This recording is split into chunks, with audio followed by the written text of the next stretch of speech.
Built in 1914, we're at the historic Roosevelt Bridge in Troy, Montana.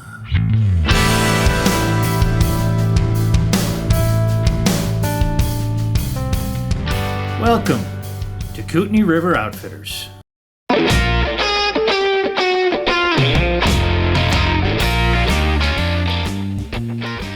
If you've been to Troy, chances are you've seen this bridge with its famous osprey nest set atop. If you've fished with us, many of you have put in and floated downriver from here, and some of you have floated from a few miles above it. But very few have ever been all the way upstream to the upper canyon below Kootenai Falls. So today, the dog and I are going to take a run upriver and show you what you can only see from the water. Hope you enjoy it. Let's take a ride.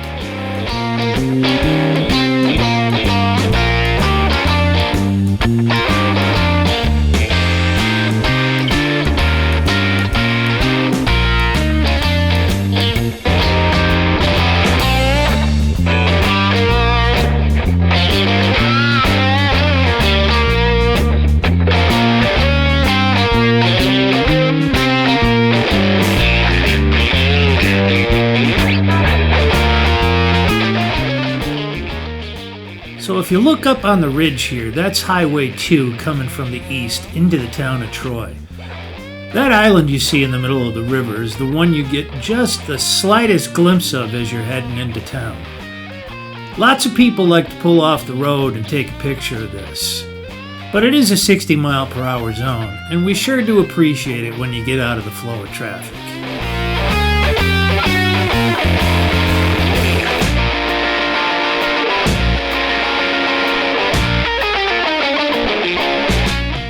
Great blue herons are common year-round residents. We see them just about every day.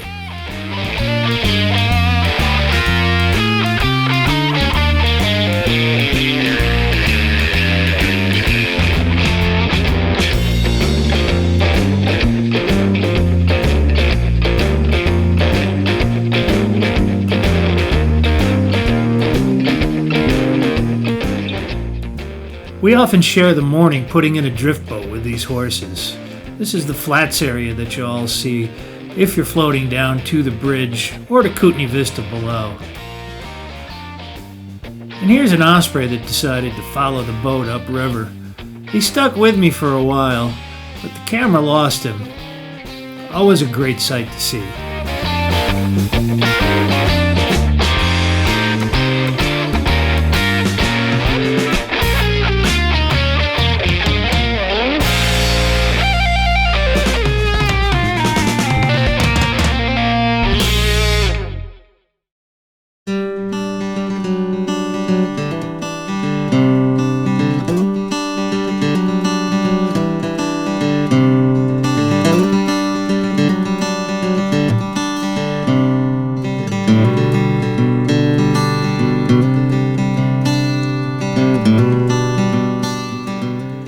And here we are, about to enter the bottom end of the canyon with the dog, a couple of friends.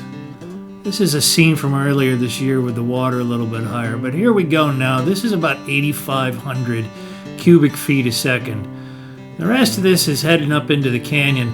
I'm actually going to come around the bend here in a little bit, and there's a few floaters down in here. They haul down their single-man craft or their rafts from a big rock wall that there's a parking area just below Kootenai Falls that you see. But it takes an awful lot of stamina to get down in here with anything to float in. It's a pretty rare day when I see anybody up in here.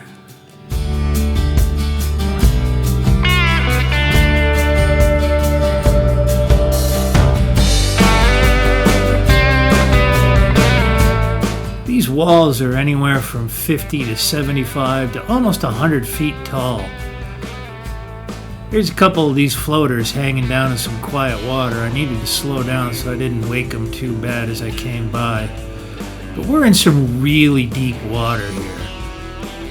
The depth finder shows anywhere between 60 to 75 to almost 80 feet of water. So these walls go straight down, and the currents in here are really precarious, especially when the water's higher.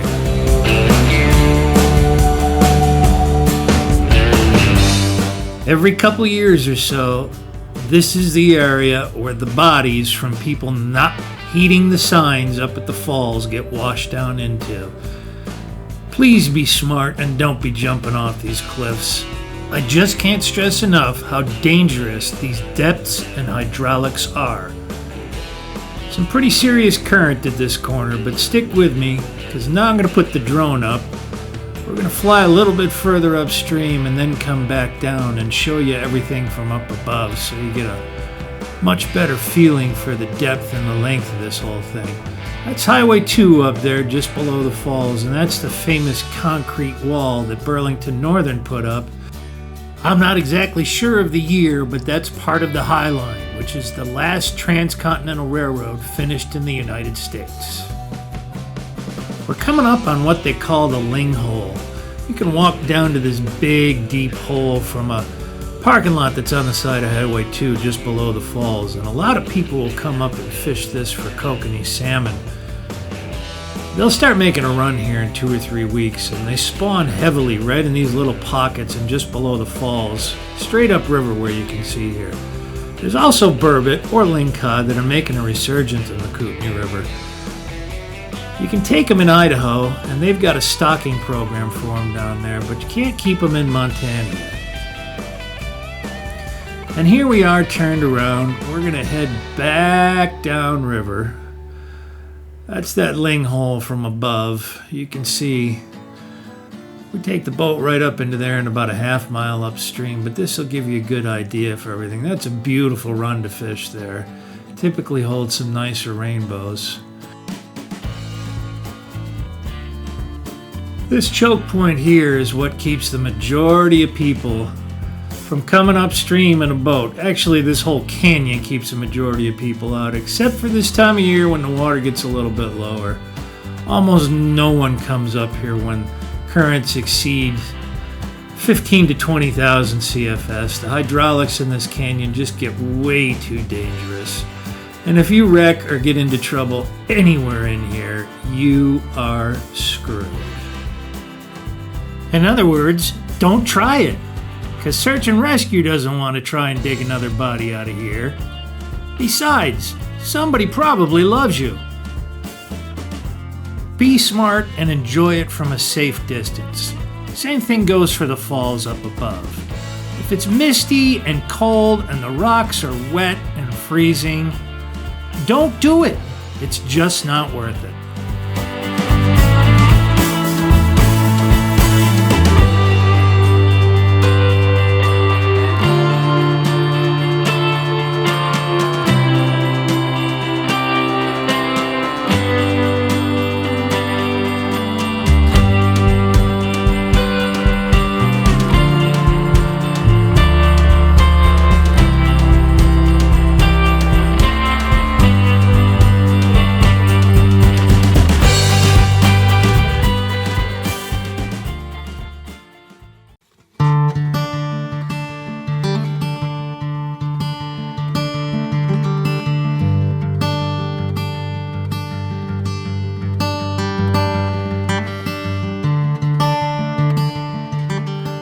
So thanks for watching. Hope you enjoyed it. Gives you a little bit different perspective of the Kootenai River, at least the section above Troy and below Kootenai Falls that not too many people get to see. Hope we see you in Montana soon. Have a great day.